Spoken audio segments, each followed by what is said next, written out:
Welcome to Mahananda cottage. আমাদের Mahananda cottage এনভায়রনমেন্টটা অনেক সুন্দর এবং হচ্ছে প্রাকৃতিক তেঁতুলিয়ার মধ্যে সামনে স্টেডিয়াম। ইএসডিও মহানন্দা কটেজ আসলে খুব নিরিবিলি এবং হচ্ছে এখানে বসার জায়গা আছে।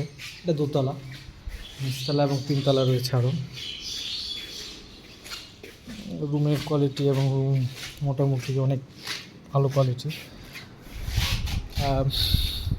কাজের ক্ষেত্রে অনেক সময় আসা হয়, সেক্ষেত্রে মহানন্দা কটেজে থাকা হয় এবং হচ্ছে আমরা টাইম টু কাজ করি। সো কাজ শেষে আবার তেঁতুলিয়া থেকে বিদায় হয়, আমরা আমাদেরও চলে যেতে হয়। এবং হচ্ছে এখানকার এনভায়রনমেন্ট, প্রাকৃতিক পরিবেশ খুব সুন্দর। আসলে সামনে ব্লগের মধ্যে আস্তে আস্তে আমরা দেখাবো যে আসলে কী কী আরও আমরা দেখছি বা ঘুরছি তেঁতুলিয়ার মধ্যে। সো আলটিমেটলি পাশে একটা সুন্দর বেলকনি আছে। বেলকনির পরিবেশটা অনেক সুন্দর, বাইরে বের হলে ডাইরেক্ট বের হওয়া যায়, দেখা যায় সামনে হাইওয়ে এবং হচ্ছে গেট, মেন গেট।